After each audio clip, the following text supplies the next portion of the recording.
آنکھوں پر پردہ ہے، ٹھیک ہے؟ تو یہ معنی تب ہی ہوگا کہ جب ہم والا سمعہم پر رکیں گے، اگر نہیں رکیں گے تو پھر معنی غلط ہو جائے گا، پھر اس کا تعلق اوپر ختمہ کے ساتھ ہو جائے گا۔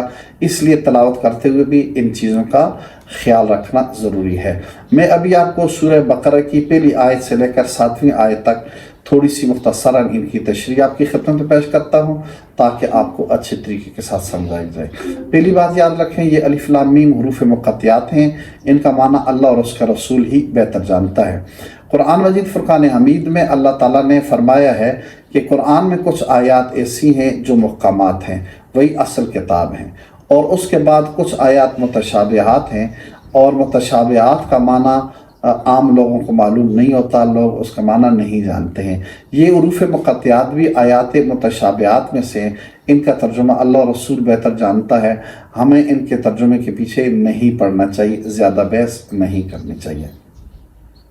اس کے بعد اللہ تعالیٰ نے اس قرآن کی شان اور عظمت اس پہلی دوسری آیت میں بیان فرمائی ہے، اور اللہ تعالیٰ نے فرمایا کہ یہ قرآن وہ عظیم شان کتاب ہے جس میں کوئی شک نہیں ہے۔ اعلیٰ حضرت ترجمہ کرتے ہوئے ایک فرمایا ہے کہ یہ محل شک ہی نہیں ہے، یعنی یہاں شک کیا جا سکتا ہی نہیں ہے۔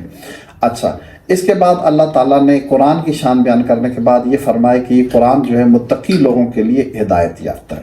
متقی لوگ کون سے ہوتے ہیں؟ جو پرہیزگار ہوتے ہیں۔ یاد رکھنا چاہیے پرہیزگاری کس کو کہا جاتا ہے اور تقویٰ کیا ہے، اس کے بارے میں ایک روایت اگر میں آپ کے سامنے بیان کر لوں تو آپ کو بہترین طریقے کے ساتھ اس کا ترجمہ سمجھ آ جائے گا۔ حضرت کعب اخبار رضی اللہ تعالیٰ عنہ سے حضرت عمر رضی اللہ تعالیٰ عنہ نے پوچھا کہ آپ مجھے یہ بتائیں کہ تقویٰ کیا ہے، تو انہوں نے فرمایا کہ امیر المومنین، کبھی آپ کا گزر ایسے راستے سے ہوا ہے جس کے ارد گرد جھاڑیاں ہوں؟ آپ نے فرمایا جی ہاں، میرا گزر ایسے راستے سے ہوا ہے۔ تو فرمایا کہ وہاں سے آپ کیسے گزرتے ہیں؟ تو حضرت عمر رضی اللہ تعالیٰ عنہ نے فرمایا کہ اپنے کپڑوں کو سمیٹ لیتے ہیں، جسم کو سمیٹ لیتے ہیں تاکہ جھاڑیوں کے اندر جو ہے الجھ نہ جائیں اور ہمارے کپڑے جھاڑیوں کے اندر پھنس نہ جائے۔ تو حضرت کعب رضی اللہ تعالیٰ عنہ نے فرمایا یہی تقویٰ ہے کہ یہ شارع زندگی ہے، یہاں لالچ، گناہ، ہیوس، دنیا داری کے طرح طرح کی جھاڑیاں ہیں، ان کے درمیان سے اپنے آپ کو بچا کر جو شخص نکال لیتا ہے وہ متقی ہوتا ہے، اور ان کے درمیان سے نکلنا جو ہے یہ تقویٰ کہلاتا ہے۔ تقویٰ کی 3 جو ہے درجات ہوتے ہیں۔ ایک تقویٰ ہوتا ہے جو شرک سے تقویٰ ہوتا ہے، ایک معصیت سے تقویٰ ہوتا ہے، اور ایک جو ہے وہ ہر قسم کے ریب سے تقویٰ ہوتا ہے۔ یہ مختلف درجات ہیں۔ شرک سے تقویٰ یہ ہے کہ بندے نے کلمہ پڑھ لیا لا الہ الا اللہ محمد رسول اللہ، ہر طرح کے شرک سے بچ گیا، یہ تقویٰ کا بنیادی درجہ ہے۔ اس کے بعد تقویٰ کا دوسرا درجہ معصیت سے، یعنی ہر قسم کے کبیرہ گناہوں سے بچ جانا جو ہے یہ تقویٰ ہوتا ہے۔ اور تیسرا درجہ جو ہے تقویٰ کا وہ اعلیٰ ترین درجہ ہوتا ہے، اس میں تو دل کے اندر اللہ تعالیٰ کے علاوہ کسی اور کا تصور بھی نہیں آ سکتا ہے، کسی اور کا خیال بھی نہیں آ سکتا ہے۔ یہ وہ تقویٰ کا اعلیٰ ترین درجہ ہے۔ اللہ تعالیٰ ہمیں تقویٰ کا یہ درجہ عطا فرمائے، اولیاء کاملین کو اللہ تعالیٰ یہ مقام عطا فرماتا ہے۔ اس دوسری آیت کے بعد تیسری آیت نے اس کی تشریح بیان فرمائی ہے کہ یہ متقی لوگ کون سے ہیں، کیونکہ قرآن تو متقی لوگوں کے لیے ہدایت ہے نا، تو متقی کون سے لوگ ہیں؟ فرمایا جو نماز غیب پر ایمان لاتے ہیں۔ اب غیب سے مراد کیا ہے؟ وہ چیز جو ہم اپنی آنکھوں سے نہ دیکھ سکتے ہوں، یا ہوا سے ہمسا سے جو چیز نہیں حاصل کر سکتے، ان کو غیب کہا جاتا ہے۔ مثلا اللہ تعالیٰ کو ہم نے نہیں دیکھا، غیب ہے۔ قیامت کو نہیں دیکھا، غیب ہے، ٹھیک ہے یا نہیں ہے؟ جنت کو نہیں دیکھا، غیب ہے۔ دوزخ کو ہم نے نہیں دیکھا، غیب ہے۔ تو غیب پر جو ایمان لاتے ہیں وہ متقی ہوتے ہیں۔ اس کے بعد وہ نماز بھی پڑھتے ہیں اور اللہ تعالیٰ کے دیے ہوئے رزق میں سے خرچ کرتے ہیں۔ اس میں سے یہ غیب پر ایمان لانا یہ عقیدہ ہے، اور نماز پڑھنا اور اللہ تعالیٰ کے دیے ہوئے رزق میں سے خرچ کرنا جو ہے یہ عمل صالح ہیں، یہ نیک عمل ہے، ٹھیک ہے۔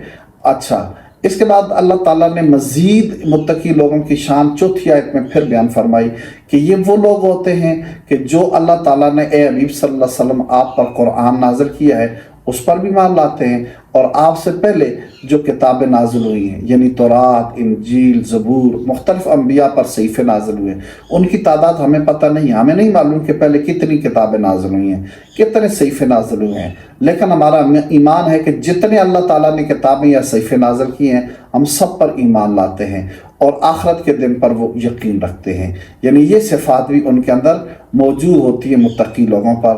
تو جن کے اندر یہ صفات ہوتی ہیں اللہ تعالیٰ نے ان کے انجام بتایا اس اگلی 5ویں آیت کے اندر کہ یہی لوگ ہدایت یافتہ ہیں اور یہی لوگ اصل فلاح پانے والے ہیں، کامیابی اختیار کرنے والے ہیں۔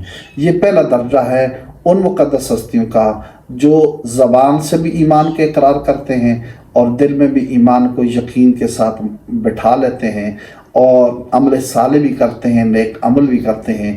یہ مقدس ہستیاں جو ہیں یہ متقی لوگ ہوتے ہیں۔ ان کا انجام کیا ہے کہ اللہ رب العزت ان کو کیا کرے، فرمائے گا ہدایت، یہ جو ہے دنیا میں بھی کامیاب ہیں اور آخرت کے اندر بھی کامیاب ہیں، اور اصل کامیابی یہی حاصل کرنے والے ہیں۔ اس کے بعد اللہ تعالیٰ نے دوسرے گروہ کا ذکر فرمایا ہے، اور دوسرا گروہ جو ہے کافروں کا گروہ ہے۔ ان کے بارے میں کافر کسے کہتے ہیں؟ کافر کا لغوی معنی ہوتا ہے چھپانے کے، ٹھیک ہے؟ تو یہ زبان سے ایمان نہیں لاتے، نہ دل میں یقین رکھتے ہیں، نہ زبان سے ایمان لاتے ہیں، بلکہ ایمان کو چھپاتے ہیں۔ تو اللہ تعالیٰ نے فرمایا کہ یہ کافر جو ہیں یہ اتنے ہٹ درم ہو چکے ہیں کہ اے حبیب صلی اللہ علیہ وسلم آپ انہیں ڈرائیں یا آپ نہ ڈرائیں، یہ کسی صورت کے اندر ایمان نہیں لائیں گے۔